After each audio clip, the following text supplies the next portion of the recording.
Hey fixers, welcome to Dobby Repairs. I'm Dobby, and in today's video I'll show you how to replace the crankshaft position sensor on a 1.6 Petrol Ford C-Max. This car was throwing a P0335 code which caused a lack of power. After some diagnostics I traced the issue back to the crankshaft sensor itself, so grab your tools and let's get fixing.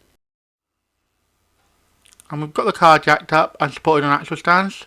We're just going to show you where the sensor is now. So there's the oil filter, and just underneath the starter motor is where our sensor is that we're going to be removing.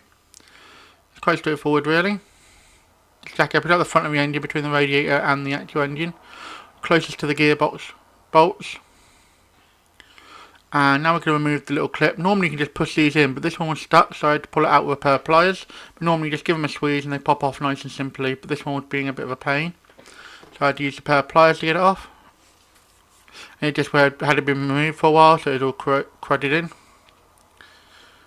But once I put the pin back in, the little clip back in, it went fine.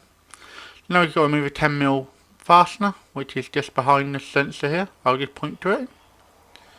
There you go, and I'll just use an arrow as well, just so you can definitely doubly see what it is. It's just a little 10mm, so don't take too much. I'm just using a 1/4" ratchet with an extension. It's a bit of a tight angle, but you can get there nice and easily once you get the ratchet and socket in place. It's fairly easy to break loose. So while I'm taking this bolt out, I'm just going to talk about a few of the issues you may suffer with when you've got a bad crankshaft sensor. The first one is rough idle, poor performance, and generally just the car feeling sluggish and a lack of power, which is what this car had. Other problem you have, the car might not start. That is a very common one with these as well. So if you've checked your battery and your starter motor and your car's still not starting, it might be worth popping a multimeter over the cam sensor down here. It's quite easy to get to. Just lift the car up like I have here and just pull the plug off and just put your leads on the two terminals inside, and you should get a reading between 250 and 1200 depending on the make of your sensor, and that's all good range, at least in my experience.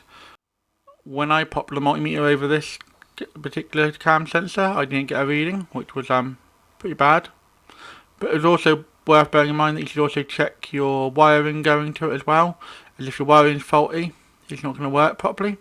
And that is another common fault of these. Sometimes you don't need to replace the sensor, maybe just have a broken wire or a chewed wire. But yeah, in this case it was the sensor, so we're going to replace it. And like I said, very straightforward. It's already out now. See the little 10mm hole there that we put the bolt in, and there's the hole where your new sensor will go in.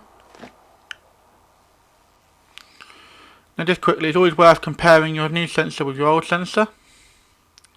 So there we are. So before you open the plastic, some manufacturers won't let you return it if you've opened the plastic, so it's always worth checking inside the packaging before you open it. See, nice shiny and blue, and the other one's dirty and grubby.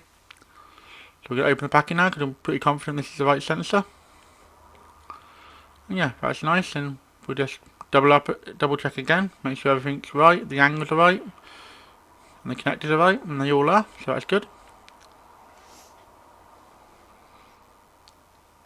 And now we're going to get this back in the car. So the hardest part of getting this back in the car is just getting the holes lined up for this bolt hole. Because obviously it's quite hard to see. You are reaching up, or you can do it from the top, but it requires a lot more effort. You have to remove the starter and the air intake, and it's a lot of hassle for a little sensor like this that you can easily do from underneath. Obviously if you haven't got the option to get underneath it, then by all means go from the top. But yeah, in this case I went from the bottom and it works out quite well. Just going to wiggle the sensor back in place. New sensors are often a bit harder to get back in. Slight variation in just a bit of the size and that. But once you get the bolt started, it's relatively straightforward, and you just tighten it down with the ratchet. Always make sure you start your bolts by hand so you don't cross thread the threads. You don't want to do that, especially down here, because it'll be a right awkward pain to get in, and you probably have to end up replacing the sensor, but you have to smash it off to get it out, because there's just not enough room. As you can see, the dipstick is just by my hand there, so it is in quite an awkward spot for angles. I mean, you could easily come from a slightly different angle, but this is the best angle for filming, so ideally you want to be where my camera is, not where I am when you're doing this, because it makes it a bit awkward when you're filming. You can see that's all tightened down now. Just tighten it down. You don't have to be overly tight, just get it nice and snug. There we are. That's now nice and secure. We're going to get the cable back in now. So here we go. Here comes the cable, nice and simple. I've already put the metal pin back in that holds it in, and once I pulled it out, it worked perfectly after that. Just give them a little squeeze and push them on. And it's nice and secure and not going to go anywhere. Obviously just double check your connection, make sure it's not loose. And that's how you replace the crankshaft position sensor on a Mark 1.5 Ford C-Max with a 1.6 litre petrol engine. Hope you found this video helpful. If you did, drop a like and consider subscribing for more content.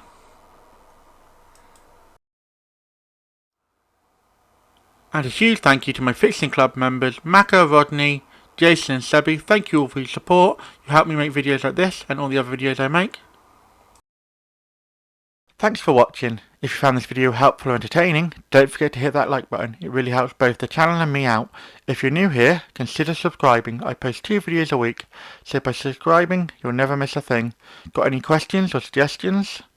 Drop a comment down below, and I'll do my best to reply to everyone. Here at Dobby Repairs, we're all about helping you learn how to work on your vehicle safely and showing you don't need to spend a fortune on tools to get the job done.